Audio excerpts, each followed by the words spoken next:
Hi friends, it's me Abhay Singh. आज हम बात करने वाले हैं basic structure of C programming के बारे में। आज हम विस्तार से समझेंगे कि सी लैंग्वेज में जब हम कोई प्रोग्राम बनाते हैं तो उसका स्ट्रक्चर कैसा होता है। तो चलिए बिना समय गवाए जानते हैं कि basic structure of C programming के बारे में। जैसा कि आप स्क्रीन पे देख पा रहे हैं, स्ट्रक्चर ऑफ सी प्रोग्रामिंग, आपको ये बॉक्स दिखाई दे रहा है जो जिसमें कुछ वर्ड्स लिखे हुए हैं। पहला लिखा हुआ है डॉक्यूमेंटेशन, फिर hash, include, stdio.h, int a equal to 10, main, curly braces. ये क्या है, इन सब के बारे में हम समझेंगे। जैसा कि एरो से आप देख पा रहे हैं, डॉक्यूमेंटेशन सेक्शन होता क्या है। बेसिकली हमारे प्रोग्राम जो होते हैं वो 7 पार्ट्स में डिवाइड होते हैं। पहला होता है डॉक्यूमेंटेशन सेक्शन। डॉक्यूमेंटेशन को हम समझ सकते हैं जैसे हम कोई प्रोग्राम को हम बना रहे हैं तो उसके बारे में डिक्लेरेशन देना, मतलब बताना, डिस्क्राइब करना उस प्रोग्राम को कि हम किस लिए प्रोग्राम को बना रहे हैं। जैसा कि हम देख पा रहे हैं यहाँ लिखा हुआ है डॉक्यूमेंटेशन। हमने आपके लिए थोड़ी थ्योरी भी लिख दी है जिससे आपको आसानी लगे। जैसे लिखा हुआ है documentation rights comments in the documentation section. Documentation section में हम क्या करते हैं, अपने कमेंट्स को लिखते हैं। The compiler ignore the comments. Compiler क्या करता है, उस कमेंट्स को इग्नोर करता है। Does not print them into the screen. वो क्या करता है, स्क्रीन पे प्रिंट नहीं करता है। नेक्स्ट आता है हैज। हैज इंक्लूड, फिर stdio.h। ये क्या है, हैश को हम क्या बोलते हैं, प्री प्रोसेसर डायरेक्टिव। हैश क्या कहलाता है, प्री प्रोसेसर डायरेक्टिव कहलाता है। और जो इंक्लूड है, मतलब जो हैश क्या आता है, ये लिंकिंग सेक्शन में आता है। ये क्या करता है, फाइल को जोड़ता है। जो stdio.h है, ये क्या है, हेडर फाइल है। ऐसे बहुत सारे हेडर फाइल्स होते हैं जैसे conio.h, math.h, जैसे ऐसे बहुत से एटसेट्रा हैं। हम कोई हेडर फाइल अपना खुद का भी बना सकते हैं, यूजर हेडर फाइल भी होते हैं। जैसे हैश को हम क्या कहते हैं, प्री प्रोसेसर डायरेक्टिव कहते हैं, जो कि क्या करता है, हमारे हेडर फाइल को रीड और लिंक करने के लिए यूज होता है। इंक्लूड, जैसे हैज इंक्लूड को लिखने का मतलब ये होता है, जो हमारे हेडर फाइल्स होते हैं उसको क्या करता है, जोड़ता है, ताकि कंपाइल टाइम में जब हम प्रोग्राम बनाते हैं तो जो कंपाइलर हो वो इस लाइब्रेरी से अपने इंस्ट्रक्शन को क्या कर सके, कंपाइल कर सके, रीड कर सके। ठीक है, फिर नेक्स्ट आता है इंट ए इक्वल टू 10। ये क्या है, इंट क्या है, ये इंट जो है इंटीजर वैल्यू है। ऐसे बहुत सारे डेटा टाइप है जो कि आगे की वीडियो में पढ़ेंगे।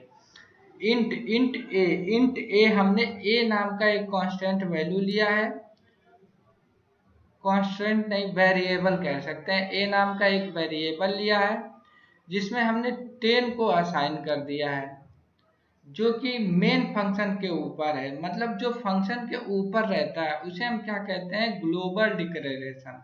मतलब जो फंक्शन के ऊपर डिक्लेयर करते हैं जो वेरिएबल को, उसको हम क्या बोलते हैं, ग्लोबल डिक्लेरेशन, मतलब ग्लोबल।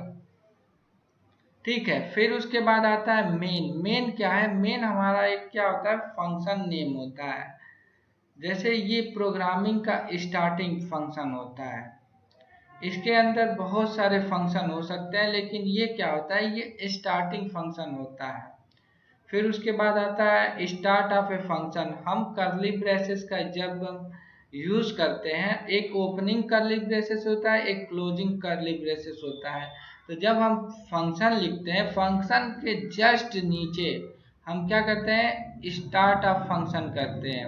मतलब करली ब्रेसेस मतलब ओपन क्लोजिंग ओपन वाली करली ब्रेसेस से हम फंक्शन को स्टार्ट करते हैं। फिर उसके नीचे क्या होता है, हमारे प्रोग्राम के स्टेटमेंट होते हैं। फिर उसके नीचे हम क्या करते हैं, जो हम इंस्ट्रक्शन देते हैं, जो हम अपना कोई भी वर्क कराना चाहते हैं, हम अपने इंस्ट्रक्शन देते हैं, उसको हम क्या करते हैं, वो करली ओपन करली ब्रेसेस के नीचे लिखते हैं और इंड करली ब्रेसेस से पहले लिखते हैं। लास्ट में जब हम प्रोग्राम का लास्ट करते हैं तो हम इंड करली ब्रेसेस लगाते हैं, जो कि क्या करता है, फंक्शन को क्या करता है, इंड कर देता है। जैसा कि आप देख पा रहे हैं, आपके सुविधा के लिए हमने एक आसान से लैंग्वेज में आपके लिए डेफिनेशन लिखा है, जैसे डॉक्यूमेंटेशन का है जो कि हमने ऊपर पढ़ लिया है। जैसा कि rights comments in the documentation section. Documentation section में हम क्या करते हैं, कमेंट्स लिखते हैं, जो कि प्रोग्राम का हमारे क्या होता है, डिस्क्रिप्शन होता है, जो कि हम प्रोग्राम के बारे में बताता है। The compiler ignore the comments. Compiler क्या करता है, इस कमेंट्स को इग्नोर कर देता है। Does not print them into the screen. और ये क्या करता है, स्क्रीन पे इसे प्रिंट नहीं करता है। फिर इसके बाद आता है हमारा pre processor directive. Pre processor directive क्या होते हैं, the has include directive tells the preprocessor to read in another file and include it with our program। और जैसा कि हमने ऊपर बता दिया है आपको, ये क्या करता है कि मतलब जो प्री प्रोसेसर होता है वो फाइल हेडर फाइल्स को जोड़ता है और उसे रीड करता है वो, और हमारे प्रोग्राम में क्या करता है, उसको जोड़ देता है। ग्लोबल डिक्लेरेशन के बारे में भी हमने आपको बताया था कि variable declaration outside all the function are called global function. जो फंक्शन के ऊपर मतलब जो फंक्शन के बाहर वेरिएबल डिक्लेयर होते हैं उसे हम क्या कहते हैं, ग्लोबल वेरिएबल। फिर उसके बाद आता है फंक्शन। फंक्शंस क्या होते हैं, इस a function is a set of instruction. Function क्या होता है, सेट ऑफ इंस्ट्रक्शन होता है। फिर इसके नीचे हम क्या करते हैं, एक नोट देते हैं। मतलब ये बहुत ही इंपॉर्टेंट होता है कि जब हम सी के प्रोग्राम बनाते हैं तो हमारे इस बात का ध्यान देना चाहिए कि C is a case sensitive programming language. C क्या है, ये हमारा केस सेंसिटिव प्रोग्रामिंग लैंग्वेज है। आइए फ्रेंड्स, आज हम कुछ प्रैक्टिकली करते हैं। आज हम हेलो वर्ड्स प्रिंट कराते हैं सी में। जैसा कि आप देख पा रहे हैं हमारे कंप्यूटर स्क्रीन पे, हमने सी के प्रोग्राम बनाने के लिए देव C++ का यूज़ किया है। यह एक क्या होता है, सिस्टम सॉफ्टवेयर होता है, जिसके यूज़ करके हम क्या करेंगे, हम सी के प्रोग्राम को बनाएंगे। सबसे पहले हम क्या करेंगे, हेलो वर्ड का प्रोग्राम बनाएंगे। जैसा कि हमने ऊपर पढ़ा था, स्ट्रक्चर के कुछ कैटेगरी होती है। सबसे पहला कैटेगरी जो था वो क्या था, डॉक्यूमेंटेशन था। उसको हम क्या कहते हैं, कमेंट कहते हैं। जैसे कमेंट बहुत तरीके से कर सकते हैं, लेकिन सिंगल लाइन कमेंट हम कैसे करते हैं, डबल स्लैश का यूज करते हैं। आइए हम डबल स्लैश का यूज करते हुए हम क्या करें, डॉक्यूमेंटेशन लिखते हैं। हमारा प्रोग्राम क्या किस लिए बनाया जा रहा है, प्रिंट ऑफ हेलो वर्ल्ड। ठीक है। फिर उसके बाद क्या था हमारा, pre processor directive. Pre processor directive किसे कहते हैं, हैश। उसके बाद क्या था, इंक्लूड।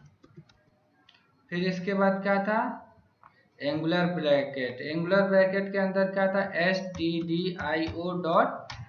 ये हमारी क्या है, हेडर फाइल है। और stdio.o का फुल फॉर्म क्या होता है, स्टैंडर्ड इनपुट आउटपुट। ठीक है। फिर इसके बाद हमारा क्या था, फंक्शन था। तो फिर उसके बाद हम कौन सा फंक्शन था, मेन